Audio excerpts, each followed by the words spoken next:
Seeds are tiny power-packed vessels that contain everything they need to go from seed to plant. They're just sleeping. In this video, I'm gonna walk through the key steps to wake up your seeds and get started sprouting. Let's give it a go.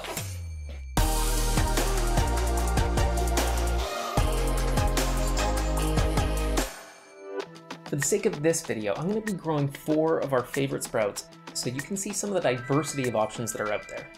A broccoli mix, a beautiful purple radish, crunchy lentils packed with protein and fiber, and long juicy mung beans, fun with stir fries or wraps.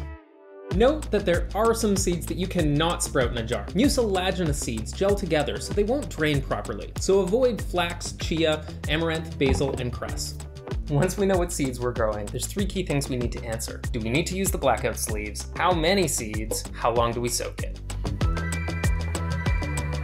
For small leafy greens like radish or broccoli, I don't use the covers because the goal is photosynthesis to grow the leaves. Grow leaves, no sleeves? With everything else, beans, legumes, grains, they prefer at least some of their initial time in darkness because the goal is to grow the roots. Grow roots.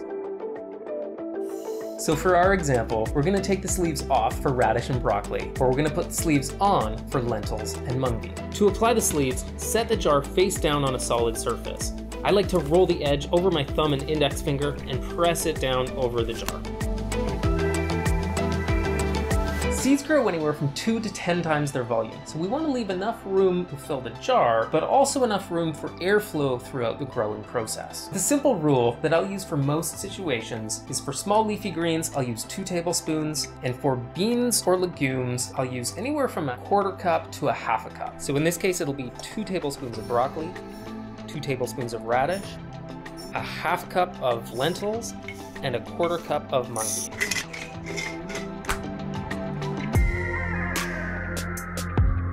It's finally time to wake up our seeds, and we do that with an initial soak. Think of it like spring thaw or spring showers. Either way, you have warmer temperatures combined with soaking of the soil as a signal that it's time to germinate.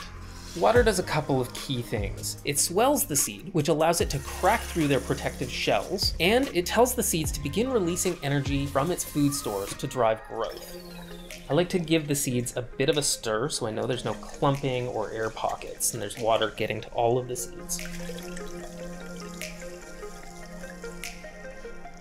So now the question is, how long do we soak our seeds? In most cases, 8 to 10 hours is pretty perfect. Some smaller seeds prefer a little less, but are fine with 8 to 10, and some larger seeds might prefer a little bit more, but are fine with 8 to 10. So generally, overnight is perfect. Now, what kind of water should you use? Well, the sprouts will absorb the water into their cells. So if it's something that you would drink yourself, then it's good to use for sprouting. I just simply use cold tap water. If you're more experienced, or if you just want to get more specific about your particular seeds that you plan to sprout, then you might want to check out our seed sprouting chart. It'll cover how much seed to use, how long to soak them, and how long to leave them in darkness. At least this is based on our experience, but everybody's climate is different. So if you're warmer, or colder, or drier, or more humid, you might need to adjust as you build your experience.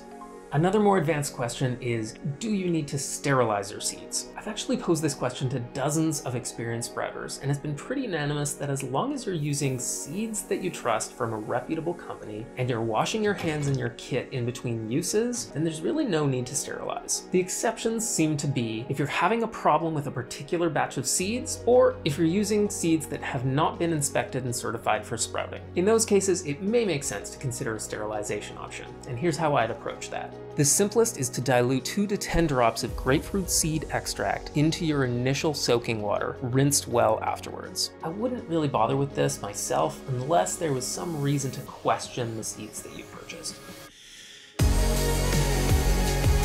So I'm going to leave all of these seeds to soak overnight and come back and check on them tomorrow morning in the next video.